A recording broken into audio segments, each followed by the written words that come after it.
Hi friends, welcome back. तो अभी हम देखेंगे मौलाना मुफ्ती सलमान अजहरी, जिसको पकड़ लिया गया है।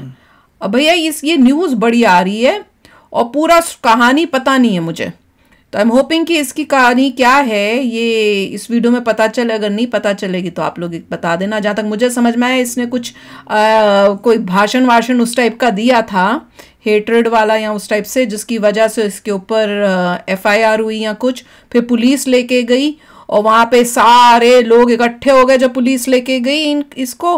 फिर ये ऊपर से एक वीडियो मैंने देखी थी, हल्की सी क्लिपिंग, जिसमें वो ऊपर से पुलिस स्टेशन से ही ना माइक के ऊपर से लोगों को बोल रहा था कि नहीं तुम वापस चले जाओ, सब शांति से करेंगे हम, और उस टाइप से। उसके बाद शायद ऐसे लग रहा है कि कुछ रिमांड रूमांड में लिया है।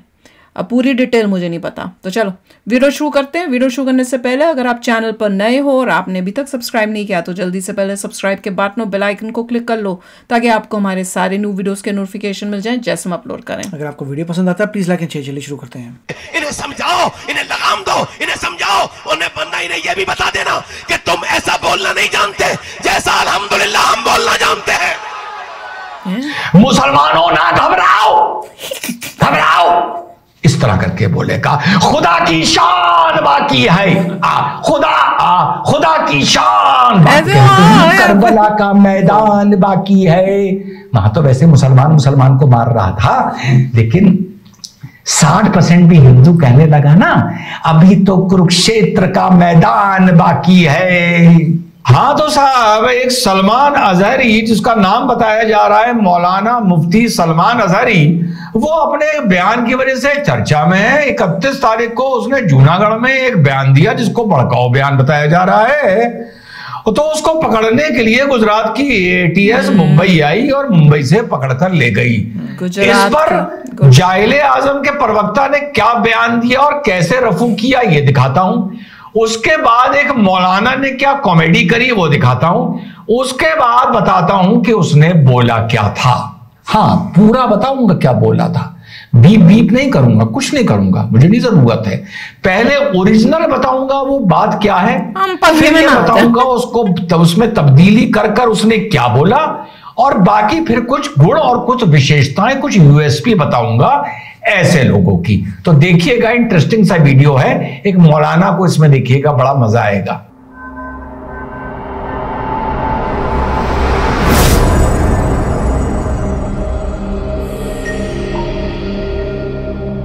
हेलो, नमस्कार, सत श्री अकाल, अस्सलाम वालेकुम। कैसे हैं जनाब? तो साहब पहले सुनते हैं कि साहब वहां पहुंचे तो मौलाना की बोली बात को कैसे ये रफू कर रहे हैं। आइए पहले ये सुन लेते हैं। मुझे पता चला सुबह में, मैं थाने में अभी आया जस्ट, तो मैं घाटकोपर पुलिस स्टेशन में भी आया।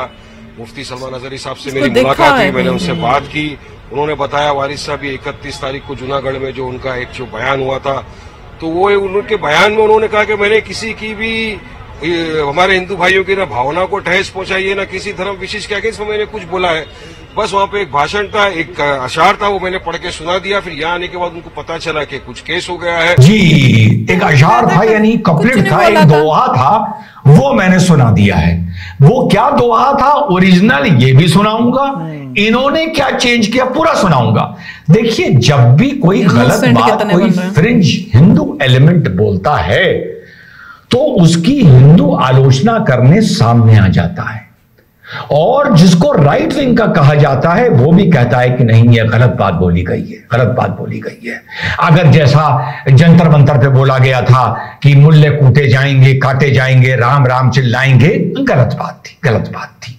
जो वो बात बोली गई थी, देश के गद्दारों को गोली मारो सालों को, वो बिल्कुल सही बात बोली गई थी। देश के गद्दारों को गोली मारो सालों को, हिंदू मुस्लिम हो सिख ईसाई, मत छोड़ो इन सालों को। क्या प्रॉब्लम है इसमें? जो देश के थोड़ा साला वाला लगा दिया वो एक अलग बात है, लेकिन कोई प्रॉब्लम नहीं है। वहां पर ये कहना कि आप हमें कह रहे हैं या कौम को कह रहे हैं, वो गलत था, वो गलत था। लेकिन हाँ, मुल्ले कूटे जाएंगे, राम राम चिल्लाएंगे, ये भी गलत है। ऐसी नारेबाजी नहीं होनी चाहिए। लेकिन जब कभी हिंदू फ्रिंज एलिमेंट से होती है तो उसकी मजम्मत करने, उसकी आलोचना करने के लिए हिंदू खड़ा रहता है। लेकिन मुसलमान इनकी बोली बात को या किसी की भी बोली बात को अगर मगर लेकिन किंतु परंतु कर कर सिर्फ रफू करता है, जैसे ये हारा हुआ विधायक कर रहा है। इसने नहीं सुना क्या बोला, पूरा बताऊंगा क्या बोला।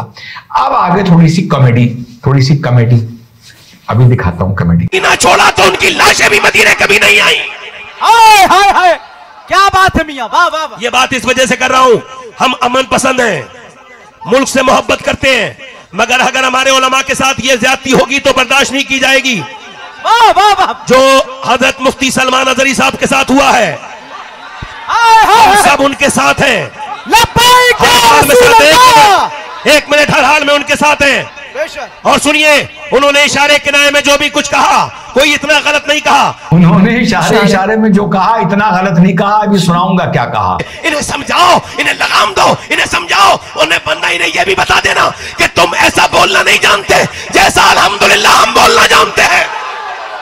सलमान अजहरी को छोड़ा जाए और ये बताया जाए सलमान अजहरी अकेला नहीं है, सारे बरेलवी मुसलमान उसके साथ हैं। धमकी दे रहा सुना, लॉ के अंदर हो, सारे बरेलवी मुसलमान उसके साथ हैं। तो पहले मैं आप लोगों को इससे पहले उस मौलाना अज़हरी सलमान का बयान सुनाऊं, पहले मैं आप लोगों को ओरिजिनल बताता हूं ये दुआ है क्या। बड़ा अजीब व गरीब दुआ है, इसमें कोई सर पैर नहीं है। ये खामखा का दुआ है, खामखा का चनेब के झाड़ पर चढ़ने वाला और अपने आप को खुश करने वाला। और ऐसे दोहे हमेशा वहां पर आते हैं जब कोई मुसलमान की कोई बात होती है, शरीयत की या मुसलमान की, तो मुसलमान जब अपने आप को घिरा हुआ महसूस करता है तो हमेशा की तरह कुरान, इस्लाम, हजूर की शान को सामने ले आता है ढाल बनाकर। ये पहली स्ट्रेटेजी है। दूसरा, ये जो मौलाना होते हैं, जो मैंने आपको अभी एक सुनाया और दूसरा अभी सुनाऊंगा, इनको जुबान से नहीं बोलना होता, इनको एपिग्लॉटिस से बोलना होता है। तो जैसे मैं आपको सुनाता हूं ओरिजिनल दुआ क्या है। मुसलमानों ना घबराओ, खुदा की शान बाकी है, अभी इस्लाम जिंदा है, अभी कुरान बाकी है। अच्छा, इसका मतलब क्या है मुझे नहीं समझ में आ रहा, इसकी जरूरत भी क्या है मुझे समझ में नहीं आ रही। कुरान बाकी मतलब कुरान पूरी पढ़नी है, बाकी बच्ची है। मेरा रिश्ता क्या है वो लिख दिया गया। धरातल पर इसकी कोई वैल्यू नहीं है, क्योंकि किसी को कोई खतरा ही नहीं है। भाई खतरा दुनिया को किससे है ये तो सबको मालूम है ना। तो ये खामखा लिख दिए जाते हैं कौम को इकट्ठा करने के लिए, बेचारी कौम को भड़काने के लिए। तो क्या था भाई, मुसलमानों ना घबराओ, खुदा की शान बाकी है, अभी इस्लाम जिंदा है, अभी कुरान बाकी है। ये काफिर क्या समझते हैं जो हमसे रोज उलझते हैं, अभी करबला का मैदान बाकी है। तो अगर मुसलमान या इस्लाम पर यकीन ना लाने वालों को या कुरान पर यकीन ना लाने वालों को, भैया तुम जैसे मौलाना और मुसलमान अगर काफिर समझ के काफिर बोलते हैं तो चलो मैं इसको डिस्प्यूट नहीं करता। हिंदुस्तान में काफिर करबला का जिक्र करते हो ना, तो करबला में जो हमारे हजूर मोहम्मद सल्लल्लाहु अलैहि वसल्लम की नस्ल की, उनका जो लहू बहाया था, उनका जो रक्त बहाया था, वो किसी काफिर ने नहीं बहाया था। ना ना ना, उसके लिए कोई काफिर शर्मिंदा नहीं है, वो रक्त मुसलमान ही ने बहाया था। अब तुम लाख झूठ बोलते रहो, नस्लों के सामने पर्दा डालते रहो कि यजीदी काफिर था या मोहैया काफिर था। ना ना ना ना, जैसे उस दौर में सबने इस्लाम कबूला था, यजीदी के अब्बा हजूर मोहैया ने भी इस्लाम कबूला था। हजरत उमर ने, हजरत अबू बकर ने उसको सीरिया का गवर्नर बनाया था। यजीद उनका बेटा था, यजीद भी कुरान और इस्लाम और हजूर पर यकीन लाया था, वो भी नमाज पढ़ता था। अब तुम उसको काफिर बोल दो, मुनाफिक बोल दो। एक तो 1400 साल से यही रिसर्च चल रही है कि मरने वाला सच्चा मुसलमान होता है, मारने वाला मुनाफिक होता है, या मरने वाला मुनाफिक होता है और मारने वाला सच्चा मुसलमान होता है। 1400 साल से माशाल्लाह हम लोगों की यही रिसर्च चल रही है और लगता है कि 1400 साल और चलती रहेगी। ठीक, तो ये था ओरिजिनल। ये काफिर क्या समझते हैं जो हमसे रोज उलझते हैं, अभी करबला का मैदान बाकी है। इस चीज को जब मौलाना बोलेगा तो एपिग्लॉटिस से बोलेगा। मुसलमानों ना घबराओ, ऐसे बोलते हैं, इस तरह करके बोलेगा। खुदा की शान बाकी है, खुदा की शान बाकी। तो इसमें एक माहौल बनाया जाता है उस वक्ता द्वारा। वो इसी तरह बोलेगा, नॉर्मल तरह नहीं बोलेगा, वो अपने अंदाज में झटके खा खा के कुछ चुप हो जाएगा, एकदम बीच में यूं हो जाएगा, इस तरह से बोलेगा। इन लोगों को मैंने बहुत देखा है, बहुत झेला है और बहुत सुना है। अब इसने क्या बोला जिसके लिए वो पागल मौलाना बोल रहा है कि अगर कुछ बोल दिया तुम इधर उधर करके, कोई गलत नहीं बोला, ये बोल रहा है ना। और जिसके लिए ये बोल रहा है कि मौलाना साहब ने तो एक दोहा पढ़ दिया, यानी पॉलिटिशियन भी वही बोल रहा है, मौलाना भी वही बोल रहा है। बोला क्या? तो कुछ इशारे इसने तो इसी को थोड़ा चेंज किया। इसने किया, जो हमसे उलझते हैं अभी तो करबला का आखिरी मैदान बाकी है। जो हमसे उलझते हैं, ये पहले वाले में भी आया था ओरिजिनल में, जो हमसे उलझते हैं अभी तो करबला का मैदान बाकी है। कुछ देर की खामोशी है फिर शोर आएगा। आज कुत्तों का वक्त है, कल हमारा दौर आएगा। ये बोला है। बहुत से लोग इसे बीप करके दिखा रहे हैं, मैं पूरा दिखाऊंगा। मैं पूरा इस मारे दिखाऊंगा, जैसे मैंने बोला कि कोई अगर फ्रिंज एलिमेंट गैर मुसलमानों में कुछ गलत बोलता है तो हिंदुओं में ही सैकड़ों लोग खड़े हो जाते हैं उसकी आलोचना करने के लिए। मैंने देखा है आलोचना करते हुए, मैंने सुना है। लेकिन जब हम मुसलमानों में कोई ऐसी बात करता है तो जो वारिस बोल रहा है वो अलग तरीके से रफू कर रहा है, जो मौलाना बोल रहा है वो अलग तरीके से रफू कर रहा है। कमेंट सेक्शन में चले जाइए तो युवा जो कमेंट कर रहे हैं, जो सोशल मीडिया पर हैं, वो अलग तरीके से रफू कर रहे हैं। इसीलिए सुनाना जरूरी था कि क्या बोला। कुल मिला के जहां ओरिजिनल में काफिर शब्द का इस्तेमाल किया गया, वहां जो इस मौलाना ने जूनागढ़ में बोला है, सुना देता हूं। हमसे उलझते हैं अभी तो करबला का आखिरी मैदान बाकी है। कुछ देर की खामोशी है फिर शोर आएगा। आज कुत्तों का वक्त है, कल हमारा दौर आएगा। लब्बैक या रसूल अल्लाह। हाँ, जो इसने बोला है, इसने काफिर शब्द को बदल के कुत्ता कर दिया। अब जिसको पे पर्दा डाला जा रहा है, मट्टी डाली जा रही है, अगर मगर लेकिन किंतु परंतु कराया जा रहा है। फिर जब इस मौलाना से पूछा गया कि भैया इतने लोग मुसलमान पूरी दुनिया में मर रहे हैं, फलस्तीन में मर रहे हैं, युगांडा में मर रहे हैं, कहीं हर जगह में मर रहे हैं, सीरिया में मर रहे हैं, इराक में मर रहे हैं, एक दूसरे को मार रहे हैं, आईएसआईएस पाकिस्तानियों को मार रहा है, पाकिस्तान ईरानियों को मार रहा है, ईरानी पाकिस्तानी को मार रहे हैं, सब एक दूसरे को, तो क्या है? तो इसने कहा साहब हम तो परवाने हैं, हम तो पैदा ही जलने के लिए हुए हैं। ठीक है, कोई ऐसी बात नहीं है। तो भैया जलो ना, जलो। फिर जब जलते हो तो आई करके मातम काहे करते हो यार? फिर जलो। या तो ये बोल रहे हो मुसलमानों कि हम इंसान हैं, हम जिंदगी जीने के लिए पैदा हुए हैं, हम यहां इस दुनिया में तरक्की पाने के लिए पैदा हुए हैं, खुशी पाने के लिए पैदा हुए हैं, बच्चों के लिए पैदा हुए हैं, बच्चों की खुशी देखने के लिए पैदा हुए हैं, समाज को, चलो समाज के तेल लेने, समाज को छोड़ो, क्या समाज को अच्छा बनाने के लिए पैदा हुए हैं, दूसरों की भलाई के लिए पैदा हुए हैं, तरक्की उन्नति के लिए पैदा हुए हैं, ये बोलो, मिलजुल के रहने के लिए पैदा हुए हैं, और कौम की तरक्की उन्नति करनी है। समाज और वतन का मैं नाम नहीं ले रहा, वो टाइम नहीं खराब करना चाहता, वो छोड़ो, वो चुल्ले में गया। ठीक, ये बोलो यार। एक तरफ तुम कहते हो हम जिए तो गाजी, मरे तो शहीद, हम तो परवाने हैं, हमारा तो काम जलना है। तो फिर पैलेस्टीन में जल गए ना परवाने 28,000 और 7,000 परवाने गायब हैं। तो कितने होगा 28 + 7 35,000। तो फिर उनका मातम काहे को डबल स्टैंडर्ड खेलते हो? जो बोलो उसकी इज्जत रख लो।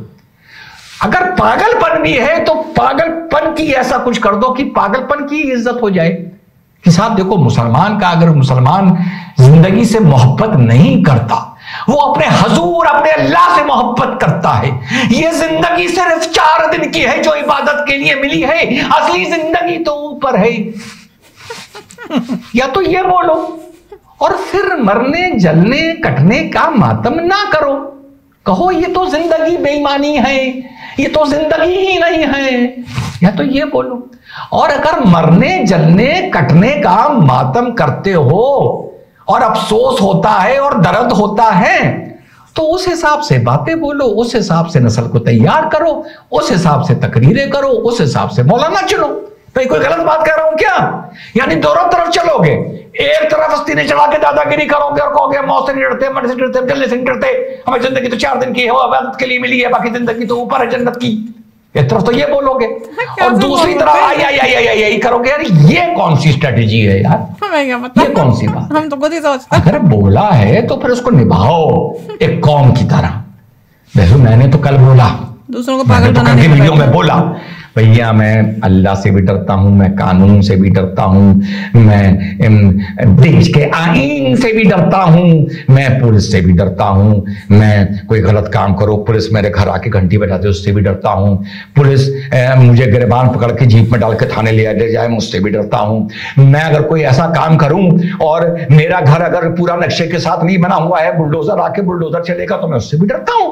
देखो संपत्ति, तुम नहीं डरते हो, तुम सिर्फ अल्लाह से डरते हो, ना पुलिस से डरते हो, ना कानून से डरते हो, ना बुलडोजर से डरते हो, ना जलने से डरते हो, ना मरने से डरते हो।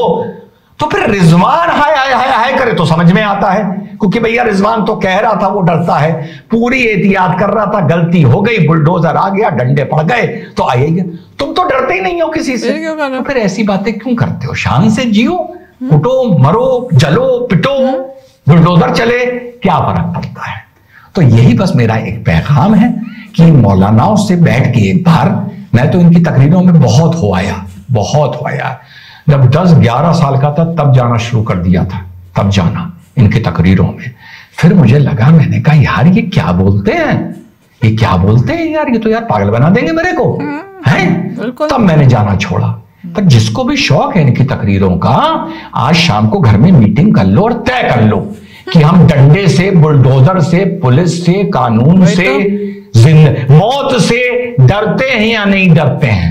पहले ये डिसाइड करो। कीड़ा का डरता है, कीड़ा जिसके ना बच्चों का पता, ना घर ना बाहर, कीड़े को भी हट करो तो जान बचा के भागता है। कितना डरते हो ना मरने से और पिटने से और जलने से और कुटने से, तो काम ठीक करो। तुम्हें खुद पता है। ऊंचा मत थूका करो, थूक आके मुंह पे गिरता है और वो तुम्हारे मुंह पर नहीं गिरता है, वो कौम की इज्जत आबरू के मुंह पर गिरता है। तो इन मौलानाओं के साथ बैठ के तय करो कि तुम डरते हो या नहीं डरते हो। नहीं डरते हो तो परवाने बन जाओ और क्षमा से ना घबराओ, और अगर डरते हो तो क्षमा से दूर रहो। जो कहते हो ना करबला का मैदान बाकी है, वहां तो वैसे मुसलमान को मार रहा था, लेकिन 60% भी हिंदू कहने लगा ना अभी तो कुरुक्षेत्र का मैदान बाकी है, बहुत पछताओगे। और ईसाई कहने लगा अभी तो 1000 साल पुरानी क्रूसेड बाकी हैं, जिसमें भयंकर मार लगी थी मुसलमानों की 1000 साल पहले ईसाइयों ने मारा था यूरोप से आके मिडिल ईस्ट में।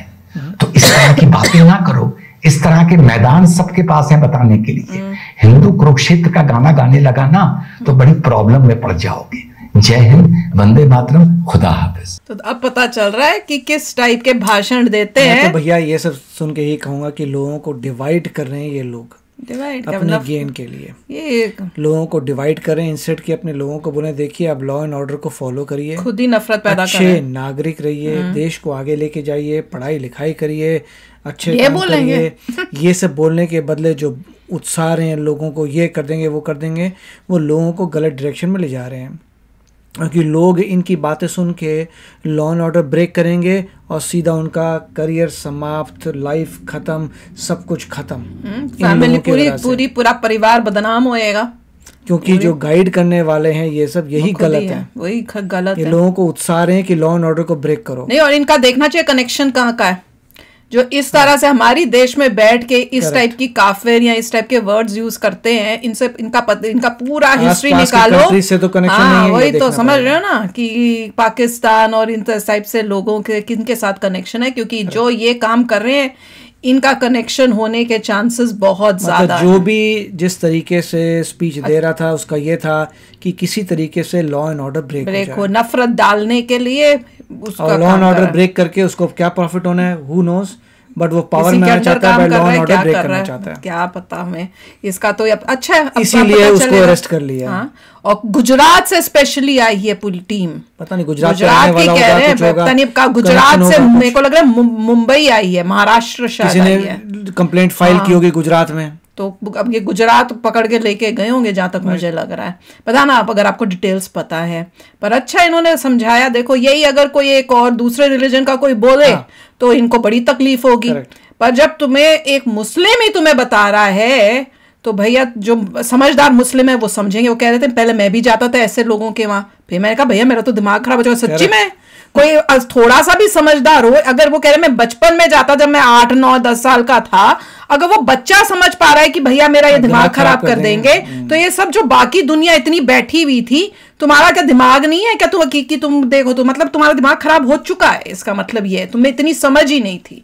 तो इंपॉर्टेंट है ये बात नोट करने की। तो चलो यार आप भी शेयर करना अपने थॉट्स, चलते हैं मिलेंगे नेक्स्ट वीडियो में बहुत ही जल्द। Till then take care and bye bye. तो अगर आप मेरे इस चैनल पे नए हो तो जल्दी से सब्सक्राइब के बटन को हिट करो और बेल आइकन को क्लिक करो, ताकि आपको मेरा जब नया वीडियो मैं लगाऊं आपको उसके बारे में जल्दी से पता चल जाए।